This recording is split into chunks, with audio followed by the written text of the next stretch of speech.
नमस्कार साथियों, आप सभी का मैं बहुत बहुत स्वागत करता हूं आपके अपने इस official YouTube channel SSG Gurukul पर। जब जब हिंदी साहित्य के प्रश्न बढ़ना शुरू होते हैं तब तक लोग एसएसजी गुरुकुल को सर्च करना शुरू करते हैं। तो चलिए कोई बात नहीं है, आपकी समस्या का समाधान लेकर मैं फिर से आ गया हूं। आप लोगों ने कहा सर साहित्य अकादमी पुरस्कार हमें नहीं याद हो रहे हैं, कैसे याद होंगे?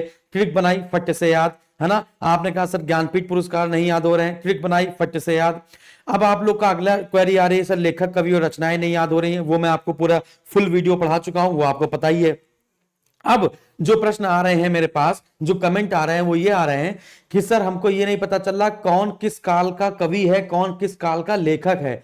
सर हमको ये बता दीजिए आदि काल के कवि कौन कौन से हैं, भक्ति काल के कौन कौन से हैं, रीति काल के कौन कौन से हैं, द्विवेदी युग के कौन कौन से हैं, है ना। ऐसे करके आप बता दीजिए जल्दी से, है ना। तो चलिए, आपकी समस्याओं का समाधान करना ही एक अध्यापक का कर्तव्य है। स्टार्ट करते हैं क्लास को। अच्छा, मैं इस वीडियो को बहुत बड़ा नहीं करूंगा क्योंकि ट्रिक बेस पे वीडियो है, तो ट्रिकी वीडियो आपके छोटे छोटे होते हैं, आप जानते हो। 15 से 20 मिनट के आसपास आपका ये वीडियो होगा, जिसमें मैं आपको संपूर्ण आदिकाल आज पढ़ाने वाला हूं। संपूर्ण आदिकाल से संबंधित सारे प्रश्न आज आपके होने वाले हैं। तो चलिए स्टार्ट करते हैं क्लास को। हिंदी साहित्य का इतिहास, हिंदी साहित्य का इतिहास। अब इस हिंदी साहित्य के इतिहास में, है ना, पूरा ही पढ़ेंगे। जिसको भी ट्रिक देखनी हो वो सीधे वीडियो को आगे बढ़ा लेगा और ट्रिक देख लेगा। अदरवाइज अगर उसको रिवीजन करना है तो 20 मिनट की बात है बच्चों, रिवीजन कर लीजिए पूरी फटाफट से।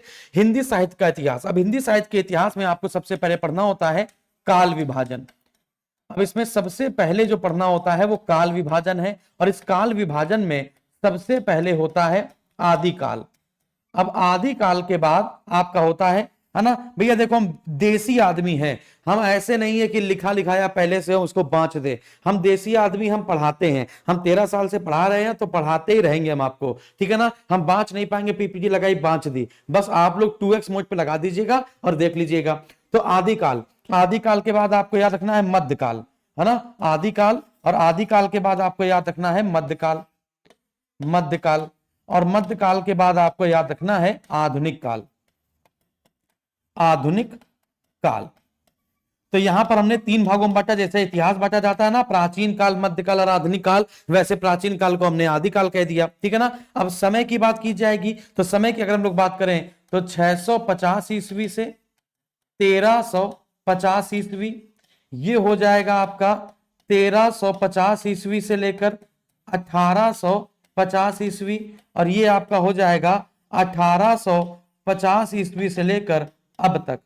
ये हो जाएगा आपका 1850 ईस्वी से लेकर अब तक। जो मध्यकाल है बच्चों, इस मध्यकाल को 2 भागों में बांटा गया है। ये जो मध्यकाल है इसको 2 भागों में बांटा गया है। एक हो जाएगा पूर्व मध्यकाल, एक हो जाएगा आपका पूर्व मध्यकाल, और इस पूर्व मध्यकाल को ही हम लोग कहते हैं भक्ति काल। इस पूर्व मध्यकाल को ही हम लोग क्या कहते हैं? इस पूर्व मध्यकाल को ही हम लोग कहते हैं भक्ति काल। याद रखिएगा, इस पूर्व मध्यकाल को ही हम लोग कहते हैं भक्ति काल, और ये चलता है आपका 1350 ईस्वी से लेकर 1650 ईस्वी तक, ठीक है ना। फिर इसके बाद आपका आ जाता है उत्तर मध्यकाल, फिर आपका आ जाता है उत्तर मध्यकाल।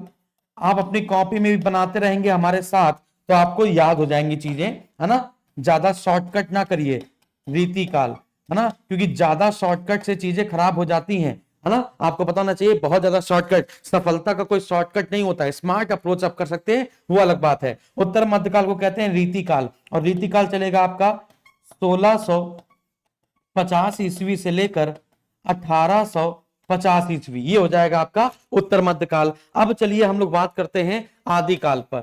अब सबसे पहले हम लोग बात करते हैं आदिकाल पर। तो आदिकाल, अब आदिकाल के विभिन्न नामकरण। सबसे पहला प्रश्न यहां पे बनाया जाता है कि आदिकाल को आदिकाल किसने कहा है ना, और आदिकाल को अन्य नाम किसने दिए हैं। जैसे देखिएगा, आदिकाल को आदिकाल के नाम किसने दिए। सबसे पहले आदिकाल को चारण काल कहकर किसने पुकारा? तो जिसने सबसे पहले हिंदी साहित्य का काल विभाजन करने का प्रयास किया था, उसने ही आदिकाल को चारण काल कहकर पुकारा। फिर इसके बाद चारण काल के बाद आपका आएगा, इसको सिद्ध सामंत काल किसने कहा? सिद्ध सामंत काल किसने कहा? सिद्ध सामंत काल इसको किसने कहा? फिर आपका प्रश्न आता है कि आदिकाल को, है ना, आदिकाल को, है ना बच्चों, बीजोत्पन्न काल किसने कहा? बीजवपन काल किसने कहा? बीजवपन काल किसने कहा? इसके बाद इसको है ना संधि काल किसने कहा? संधि काल, संधि काल किसने कहा? और संधि काल के साथ साथ इसको चारण काल भी समझिएगा। तो आपके पेपर में आएगा कि किसने आदिकाल को संधि काल और चारण काल दोनों में रखा है। तो संधि काल और चारण काल दोनों में रखा है। मैं याद भी करवाऊंगा, परेशान नहीं होना है ना, मैं याद भी करवाऊंगा आपको, परेशान नहीं होना है। अब आदिकाल को वीर गाथा काल कहकर किसने पुकारा है? आदिकाल को वीर गाथा काल कहकर किसने पुकारा है? तो याद रखिएगा, आदिकाल को चारण काल किसने कहा है? तो आप कहेंगे जॉर्ज गियर्सन महोदय ने कहा है। किसने? जॉर्ज गियर्सन ने। सिद्ध कौन है? गौतम बुद्ध सिद्ध है। गौतम बुद्ध का बेटा कौन? राहुल, है ना। गौतम बुद्ध का बेटा कौन? राहुल, है ना। और जो सब जगह घूम आता है वही कहता है मैं सब जगह घूम आया हूं, मुझे तो सिद्धि प्राप्त हो गई है। तो सिद्ध सामंत काल क्या हो जाएगा? गौतम बुद्ध के बेटे कौन होते हैं? राहुल। तो राहुल से याद कीजिएगा, राहुल अपने आप को सिद्ध बताते हैं कि पापा मेरे भगवान हैं और हम सिद्ध हैं। तो राहुल सांकृत्यायन, क्या बच्चों? राहुल सांकृत्यायन, राहुल सांकृत्यायन ने कहा है सिद्ध सामंत काल। जो बीज कौन पैदा करेगा? जो महान होगा, है ना। आप बताएंगे हिंदी साहित्य में बीज कौन डालेगा? बीज वही डालेगा जो बहुत महान होगा। महान होगा मतलब महावीर प्रसाद द्विवेदी। महान होगा तो क्या हो जाएगा? महावीर प्रसाद द्विवेदी, महावीर प्रसाद द्विवेदी, महावीर प्रसाद द्विवेदी, है ना। इसके बाद संधि काल किसने कहा है? तो राम जी हमेशा संधि करने की कोशिश करते थे। लड़ाई तो बिल्कुल बाद में करते थे कि भैया अभी क्या हो जाए, क्या हो जाए भैया? संधि हो जाए, जोड़ हो जाए, वही ज्यादा सही है। तो संधि काल किसने कहा? आप कहेंगे राम कुमार वर्मा जी ने। किसने कहा? राम कुमार वर्मा जी ने कहा। इसके बाद वीर गाथा काल, तो वीर गाथा काल तो आपको पता है कि आचार्य रामचंद्र शुक्ल जी ने कहा। आचार्य रामचंद्र शुक्ल जी ने कहा। तो आचार्य रामचंद्र शुक्ल जी ने इसको वीर गाथा काल कहा है। फिर इसके बाद एक और याद कर लेते हैं कि प्रारंभिक काल किसने कहा? प्रारंभिक काल, प्रारंभिक काल किसने कहा? तो मिश्रा जी का लड़का सदैव कोई ना कोई चीज प्रारंभ करता है। तो मिश्रा जी मतलब क्या? मिश्र बंधु। क्या हो जाएगा बच्चों? तो आपका हो जाएगा मिश्र बंधु। तो मिश्र बंधुओं ने क्या कहा है? आदि काल को प्रारंभिक काल कहकर पुकारा है। तो चारण काल, सिद्ध सामंत काल, बीजोपन काल, संधि काल या चारण काल, वीर गाथा काल, ये सारा हमने आपको बता दिया। तो ये हो गया आपका नामकरण। ये क्या हो गया बच्चों आपका? बिल्कुल बिल्कुल बहुत बढ़िया, ये सब क्या हो गया? नामकरण। अब आपके मन में आएगा सर आदिकाल को आदिकाल किसने पुकारा था? ये तो आपने बताया ही नहीं। जब हम कहते हैं ना यार वो बहुत पुरानी बात है, वो आदिकाल की बात है, हजारों साल पुरानी बात है, तो बस हजारों साल पुरानी बात है तो हजारों साल पुरानी बात को हम लोग कहते हैं आदिकाल। तो आदिकाल को आदिकाल कहकर पुकारा है हजारी प्रसाद द्विवेदी जी ने। किसने कहकर पुकारा है? हजारी प्रसाद द्विवेदी जी ने। तो देखो कितनी आसानी से याद हुआ। सिद्ध कौन है? राहुल है ना। सिद्ध कौन है? राहुल है। जो महान होगा वही बीज डालेगा।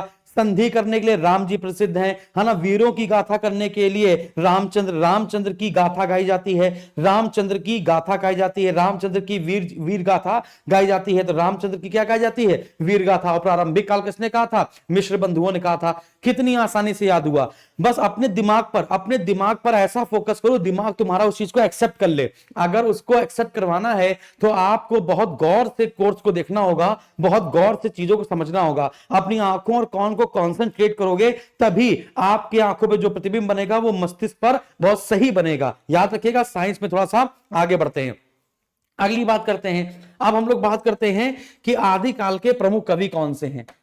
अब हम लोग यहां पर बात करते हैं आदिकाल के प्रमुख कवि कौन से हैं। आदिकाल के प्रमुख कवि कौन से हैं? तो कैसे याद किया जाए? तो इसके लिए सूत्र है। आदिकाल के प्रमुख कवि कैसे याद किया जाए? तो इसके लिए बच्चों क्या है? सूत्र है। जैसे मधु भट्ट, मधु भट्ट जानते हो ना, है ना। मधु भट्ट नहीं सुना सर, हमने आलिया भट्ट सुना है ना। तो कोई बात नहीं, आलिया भट्ट सुना है, महेश भट्ट सुना है, तो बस ऐसे याद कर लो मधु भट्ट, ठीक है ना। तो मधु भट्ट अपने पति अमीर चंद, है ना। मधु भट्ट अपने पति अमीर चंद के संग नाले में जा गिरी है ना। तो चलिए कोई बात नहीं, है ना, नाले में जा गिरी। अब एक बार इसको अच्छे समझना है और 10 कवि आपको याद होने वाले हैं बच्चों, यहां पर 10 कवि आपको याद होने वाले हैं, है ना, बस एक सूत्र से आपको 10 कवि याद होने वाले हैं, है ना। तो चलिए बताइए, तो हमने बताया मधु भट्ट अपने पति अमीर चंद के साथ अमीर चंद के संग नाले में जा गिरी। एक बार नहीं 3-4 बार बोलेंगे तभी याद होगा। मधु भट्ट अपने पति अमीर चंद के साथ नाले में जा गिरी। मधु भट्ट अपने पति अमीर चंद के संग नाले में जा गिरी। अब देखिएगा, मधु से क्या हो जाएगा, मधुकर। मधु से क्या हो जाएगा, मधुकर कवि, ठीक है ना। इसके बाद भट्ट से क्या हो जाएगा, भट्ट से हो जाएगा भट्ट केदार। भट्ट से क्या हो जाएगा, भट्ट केदार, ठीक है ना। और भट्ट केदार, उसके बाद केदारनाथ की जय होती है, तो केदारनाथ की जय हो जाएगी, तो जय से क्या हो जाएगा, जय से भी हम आपको बताते हैं क्या हो जाएगा। फिर अपने से कुछ नहीं है, याद रखिएगा। अब पति, अब इसके 3 पति याद रखिए। वैसे ही भट्ट फैमिली आप जानते हैं, जो भट्ट फैमिली है इसमें पिक्चरों में आप देखते होंगे, बिल्कुल गटिया, बिल्कुल मटिया, बिल्कुल पलटी रखी उन्होंने। तो पति में 3 पति आपको याद रखने पड़ेंगे। एक पति याद रखिए विद्यापति, फिर दूसरा पति याद रखिए नरपति, है ना, या फिर आप चलिए सर नरपति, है ना, विद्यापति, नरपति, और एक आप याद रख लीजिए क्या, एक याद कर लीजिए आप दलपति। एक क्या याद कर लीजिए, दलपति। तो विद्यापति, नरपति और दलपति, ये 3 पति आप याद कर लीजिए। अमीर से हो जाएगा अमीर खुसरो, अमीर से हो जाएगा बच्चों आमिर खुसरो, अमीर से हो जाएगा आमिर खुसरो। और चंद्र से हो जाएगा चंद्र बरदाई, चंद्र से हो जाएगा बच्चों चंद्र बरदाई। संग से हो जाएगा संगधर या शांगधर, संग से हो जाएगा शांगधर। और नाल से हो जाएगा नाल सिंह भट्ट, है ना, नाल सिंह भाट, नाल सिंह भाट, है ना। और जागिरी में, जागिरी मतलब हो जाएगा जगनिक, जागिरी से हो जाएगा जगनिक। आई विश, है ना, आई होप कि मैंने आपको 10 याद करवा दिए हैं पूरे। तो एक बार देख लेते हैं, 1 2 3 4 5 के बाद 6 के बाद 7 के बाद 8 के बाद 9 के बाद 10। देखिए बस, है ना, अभी जाना नहीं है, अभी जाना नहीं है, अभी जाना नहीं है, अभी हम लोग को और बातें करनी है, ठीक है ना। तो यहां तक आपको बात समझ में आई। तो मधु से मधुकर भट्ट, भट्ट से भट्ट केदार, पति से विद्यापति, नरपति, दलपति, अमीर से अमीर खुसरो, चंद्र से चंद्र बरदाई, संग से सांगधर, नाले से नाल सिंह भाट, और जागरी से जाग मतलब जगनिक। समझ में आ गया। अब देखो यहां पर जरा सा एक बात समझिएगा। अब हम लोग यहां पर बात करेंगे, है ना, अभी भक्ति काल, रीति काल सब आपको याद करवाया जाएगा, सब कुछ आपको याद करवाया जाएगा, आधुनिक काल भी आपको याद करवाया जाएगा, है ना। अब यहां पर आप देखते हैं इन कवियों की रचनाएं, है ना, प्रमुख रचनाएं। अब यहां पर जो क्वेश्चन पूछा जाएगा वो पूछा जाएगा प्रमुख रचनाएं, प्रमुख रचनाएं। अब रचनाएं कैसे याद करेंगे, रचनाएं कैसे याद करेंगे, तो यहां पर आगा सबसे पहले विद्यापति। अब जो सबसे पहला प्रश्न पूछा जाता है वो विद्यापति। तो विद्यापति का सूत्र क्या होता है, विद्यापति का सूत्र होता है पद लता पता लिख, पद लता पता लिख। क्या करो, पद लता पता लिख। तो पद लता पता लिख से क्वेश्चन आपके हो जाएंगे। पद से मतलब क्या है, पदावली, है ना। लता मतलब क्या है, कीर्ति लता, कीर्ति लता, है ना। पता मतलब क्या है, कीर्ति पताका, कीर्ति पताका। और लिख मतलब क्या है, लिखनावली। लिख से क्या हो जाएगा बच्चों, लिख से हो जाएगा लिखनावली। देखो कितनी आसानी से याद हुआ, कितनी आसानी से याद हुआ। तो पद लता पता लिख, जो पदावली है वो आपकी मैथिली भाषा में है, जो पदावली है वो मैथिली भाषा में है, और ये दोनों आपके अपभ्रंश भाषा में है। ये दोनों किसमें है आपकी, तो आप कह देंगे अपभ्रंश भाषा में, अपभ्रंश भाषा में, अपभ्रंश, ठीक है ना। आगे बढ़ते हैं। अब याद रखेंगे 20 नर, क्या याद रखेंगे, 20 नर। तो 20 नर से याद करेंगे क्या हो जाएगा, 20 नर का मतलब क्या है, 20 मतलब है बीसल देव रासो, 20 का मतलब क्या हो जाएगा, बीसल देव रासो। 20 का मतलब बीसल देव रासो, और नर का मतलब है नरपति नाला। क्या हो जाएगा, नरपति नाला। क्या हो जाएगा, नरपति नाला। देखो कितना आसानी से हो गया। तो 20 नर, 20 नर, बात समझ में आई। तो 20 नर से याद करेंगे नरपति नाला। फिर इसके बाद है ना बीसल देव रासो, फिर इसके बाद आता है हमीर रासो। फिर आपका आता है हमीर रासो। तो हमने क्या कहा, हमारे संग, क्या याद लेंगे, हमारे संग, हमारे संग। तो हमारे संग याद करेंगे तो हम मतलब हमीर और संग मतलब क्या हो जाएगा, सांगधर। संग का मतलब क्या हो जाएगा, सांगधर। और जो बच्चे बच्चे को पता है वो कौन सा है, पृथ्वीराज रासो। जो बच्चे बच्चे को पता है वो कौन सा है, पृथ्वीराज रासो, पृथ्वीराज रासो। और पृथ्वीराज रासो का क्या हो जाएगा, आप कहेंगे चंद्र बरदाई। पृथ्वीराज रासो का क्या हो जाएगा, तो आप कहेंगे सर जी चंद्र बरदाई। इसके बाद देखिएगा, इसके बाद है ना, इसके बाद खुमाण रासो, खुमाण रासो, खुमाण रासो है ना। खुमाण रासो में क्या है, खुमाण रासो में क्या है, जब आप अपना बहुत बड़ा दल या झुंड देखते हैं तो आप खुश हो जाते हैं। तो जब आप फंसे हुए हो कहीं और आपका दल आ जाए, आपका बड़ी सेना आ जाए तो आप खुश हो जाते हैं, खुमार है ना। तो खुमार से खुश हो जाते हैं अपना दल देखकर, तो हो जाएगा दलपति विजय है ना, दलपति विजय। बात समझ में आ रही है। फिर इसके बाद क्या हो जाएगा, फिर आपका बीसल देवरासो हो गया, बीसल देवरासो। अच्छा अब देखते हैं परमाल, परमाल रासो, परमाल रासो, परमाल रासो है ना, परमाल रासो।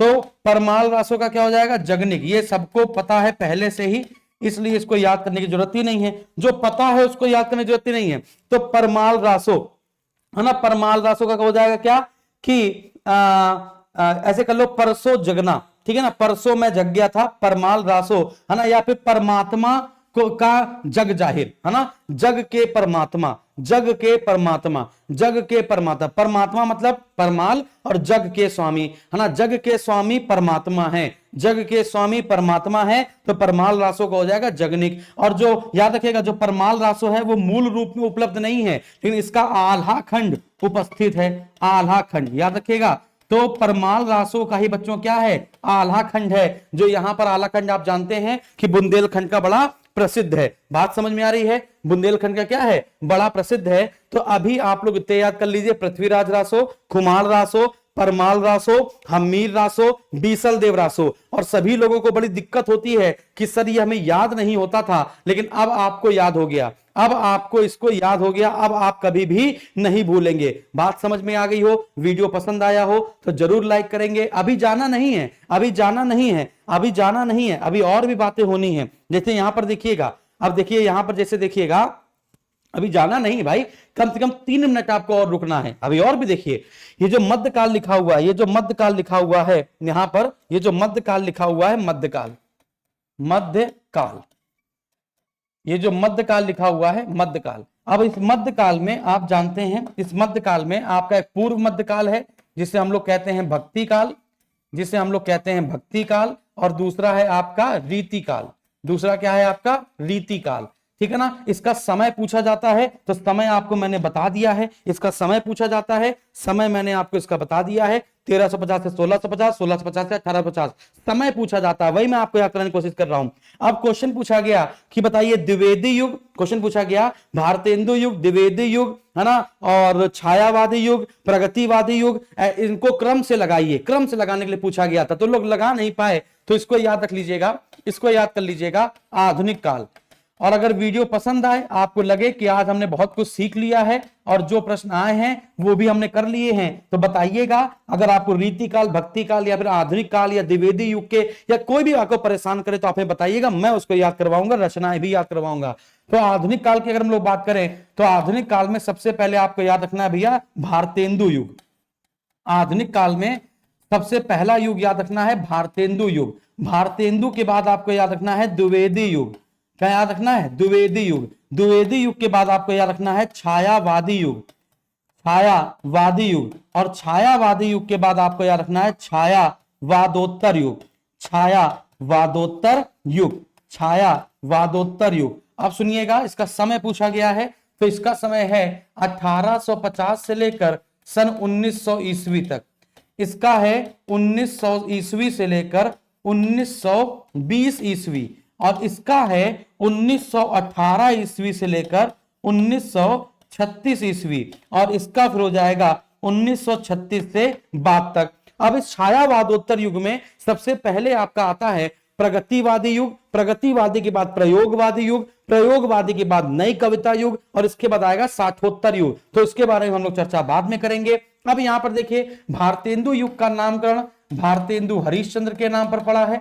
भारतेंदु युग का नामकरण भारतेंदु हरिश्चंद्र के नाम पर। द्विवेदी युग महावीर प्रसाद द्विवेदी जी के नाम पर, महावीर प्रसाद द्विवेदी जी के नाम पर, है ना। छायावादी युग पे आप जानते हैं, छायावादी युग के प्रवर्तक, इसके 4 स्तंभ हैं। छायावादी युग के 4 स्तंभ हैं, है ना। प्रसाद पंत निराला देवी, प्रसाद पंत निराला और देवी, प्रसाद पंत निराला और देवी, प्रसाद पंत निराला और देवी। तो प्रसाद से क्या हो जाएगा जयशंकर प्रसाद, पंत से हो जाएगा सुमित्रा नंदन पंत, निराला से हो जाएगा सूर्यकांत त्रिपाठी निराला, और देवी से हो जाएगा महादेवी वर्मा। तो इसके 4 आपके स्तंभ होंगे।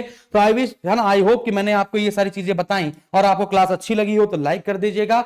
कोई भी डाउट हो, कोई भी कमेंट करना हो, कोई भी दिक्कत हो, कोई भी चीज याद नहीं होती है, हिंदी में हो जीएस में हो, तो आप हमें जरूर बताएंगे, बिना टेंशन के बताएंगे। मैं भाई आपका बड़ा भाई आपको जरूर याद करवाऊंगा। बाकी पेड बैच आप ज्वाइन कर सकते हैं। नया batch UP triple junior assistant, ग्राम पंचायत अधिकारी, रेलवे का बैच, एसएससी का बैच, है ना, या फिर पुलिस का बैच, दरोगा का बैच, जो भी आप तैयारी कर रहे होंगे, विश्वास मानिए इतना बढ़िया कंटेंट देंगे, इतना बढ़िया कंटेंट देंगे विद मॉक टेस्ट, बहुत सारी चीजें जो दिल खुश कर देगी आपकी। तो कहीं जाने की जरूरत नहीं है, आप हमारे साथ जुड़े रहिए। Thank you very much.